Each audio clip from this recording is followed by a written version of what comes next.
तो हम लोग पिछले क्लासों में 11 क्लासों में या 10 क्लासों में पढ़े होंगे। सबसे पहले उसको पढ़ा लेते हैं हम। यहाँ पर मेट्रिक वैल्यू, वैल्यू के बात करते हैं त्रिकोणमितीय मान, त्रिकोणमितीय मान। अब ध्यान पूर्वक देखेंगे कि जो त्रिकोणमितीय मान है इसको आप पढ़े होंगे, और नहीं पढ़े हैं तो फिर से इसको पढ़ते हैं हम लोग कि क्या है ये। तो ध्यान दीजिएगा यहाँ पर कि कुछ इस प्रकार से है। यहाँ पर अगर हम यहाँ पर बात करते हैं कि इसमें लिखा गया है तो कभी डिग्री में लिखा गया है, डिग्री में, और डिग्री में बात करते हैं तो यहाँ पर ध्यान देंगे डिग्री में क्या लिखा जाएगा। तो डिग्री में लिखा जाएगा 0 डिग्री। 0 डिग्री के बाद अगर हम बात करते हैं 30 डिग्री लिखा रहेगा। 30 डिग्री के बाद अगर कभी लिखा जाए तो 45 डिग्री लिखा जाएगा, और 45 डिग्री के बाद अगर हम कहते हैं तो यहाँ पर 60 डिग्री लिखा जाएगा। कुछ इस प्रकार से होगा। हम यहाँ पर बात करते हैं 60 डिग्री, और 60 डिग्री के बाद है 90 डिग्री अर्थात 90 डिग्री। यहाँ पर ध्यान देंगे ये डिग्री वैल्यू है, लेकिन इसी वाले में एक और वैल्यू होता है जिसको हम लोग रेडियन कहते हैं। रेडियन की बात करते हैं तो जो ये आंसर होगा हमेशा रेडियन के रूप में आंसर देंगे, डिग्री के रूप में आंसर नहीं देंगे। डिग्री 0 डिग्री के 0 लिखते हैं, 30 डिग्री के हमेशा का लिखते हैं कि π/6 लिखते हैं, और यहाँ पर 45 के π/4 लिखते हैं। आप ध्यान देंगे, और इसको लिख सकते हैं कितना कि π/3, और यहाँ पर c लगता है और इसको π/2 कहते हैं।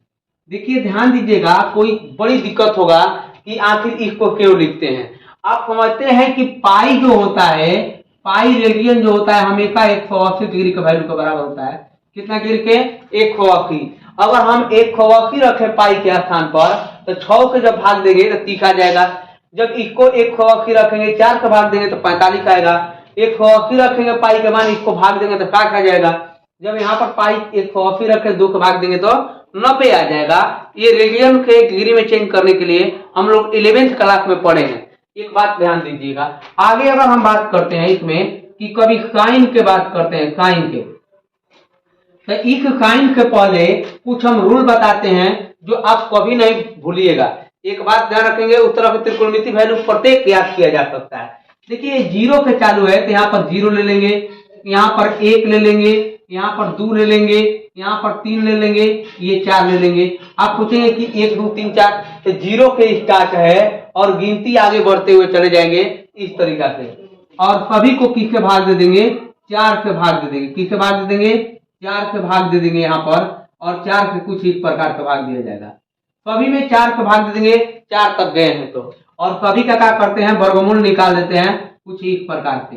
कुछ इस प्रकार से क्या करते हैं? इसका वर्गमूल निकालते हैं, और जो कटता है उसको काट देंगे तो 1 हो जाएगा। यहाँ पर इसको काट देंगे तो 2 हो जाएगा। अब देखेंगे 0 जब ऊपर होता है, 0 जब ऊपर रहता है, नीचे कोई संख्या होता है तो 0 हो जाता है। 0 इस तरह से लिख देंगे। आप देखेंगे कि इसका 1 का वर्गमूल 1 होता है, 4 का वर्गमूल कितना होता है? 2 होता है। यहाँ पर कुछ है तो 1 का वर्गमूल 1 और 2 का वर्गमूल नहीं निकलता, √2 हो जाता है। और ये √3 है क्योंकि इसका वर्गमूल नहीं निकलेगा, लेकिन इसका निकल जाएगा तो 2 हो जाएगा, और 1 का वर्गमूल 1 होता है। तो आप देखेंगे कि ये जो वैल्यू आया कि किसका वैल्यू है? तो साइन का वैल्यू है। किसका वैल्यू है जी? तो साइन का। बोलिए यहाँ तक कोई दिक्कत है? साइन का वैल्यू, साइन 0 डिग्री का वैल्यू 0 होता है।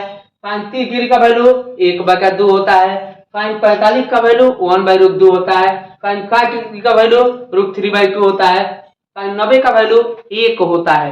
तो आप निकाल सकते हैं इस तरह के।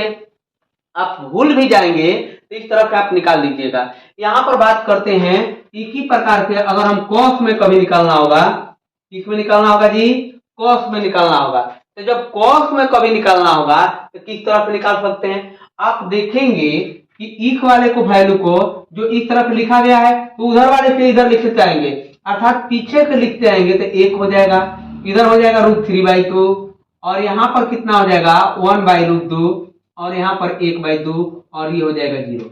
यहाँ तक हो गया। तो यहाँ पर कॉस का वैल्यू लिखा गया, यानी कि आसानी तरीका से क्या कर सकते हैं, लिख सकते हैं। आप कहेंगे कि कैन के लिख के देखिए, तो कैन भी लिखा जा सकता है, बहुत आसान तरीका है ये लिखने का, और इसमें ज्यादा कैलकुलेशन भी नहीं है। आप देखेंगे यहाँ पर ऊपर में 0 है, नीचे में 1 है, वो कैन जो होता है साइन बाई कॉस होता है, कैन का होता है साइन बाई कॉस, तो ऊपर 0 नीचे 1, तो इस तरफ इसको क्या कर सकते हैं, 0 कह सकते हैं। और 2 के 2 खत्म हो जाएगा, मान लीजिए बाका है तो 1 बाई का बच जाएगा, √3 बच जाएगा, ये कभी के कभी खत्म हो जाएगा तो 1 हो जाएगा, नीचे से नीचे काट सकते हैं तो √3 हो जाएगा, और जब नीचे जी होता है तो इसको इन्फिनिटी लिखते हैं। इस तरफ लिख सकते हैं, इस तरफ हम लिख सकते हैं का। अब इसी प्रकार से कॉस को लिख देंगे, कॉस को जब कैन लिखा गया तो कॉस को फिर विपरीत लिख देंगे, अर्थात इन्फिनिटी वाले को पहले लिख देंगे और √3 यहाँ पर लिख देंगे, और यहाँ पर 1 और यहाँ पर √3 और ये 0 हो जाएगा। इस तरह से लिख सकते हैं, हो गया। अब देखें और 2 को बच गया है, अब दोनों को हम लिख कर दिखाते हैं। यहाँ पर ध्यान दीजिएगा, कुछ इस प्रकार से लिखा जाता है। आप ध्यान देंगे कि अगर सेक को कभी लिखना होगा तो सेक कौन सा होता है, जो कॉस होता है इसके ठीक विपरीत होता है। कॉस के विपरीत का होता है सेक होता है, विपरीत का मतलब कि नीचे वाला वैल्यू ऊपर कर देंगे, नीचे वाला वैल्यू क्या कर देंगे, ऊपर। कुछ नहीं तो इसके बाका में 1 है तो 1 बाई 1 का हो जाएगा, 1 हो जाएगा। ये नीचे के ऊपर चला जाएगा तो रूट के अंदर 2 बाई √3 हो जाएगा। ये जब ऊपर जाएगा तो रूट के अंदर 2 हो जाएगा, और ये ऊपर जाएगा तो क्या हो जाएगा, 2 बाई 1 अर्थात 2, और ये इन्फिनिटी हो जाएगा। जब इस तरह से लिख देंगे तो आप क्या करेंगे, कॉसेक लिखना होगा, कॉसेक लिखना होगा, तो ये क्या करेंगे, इधर आ जाएंगे तो ये क्या हो जाएगा, इन्फिनिटी हो जाएगा, और 2 हो जाएगा, √2 हो जाएगा, और 2 बाई √3 हो जाएगा यहाँ पर, और 1 हो जाएगा। क्या यहाँ तक कोई दिक्कत है? आप लिख सकते हैं त्रिकोणमिति वैल्यू इस तरह से हम यहाँ पर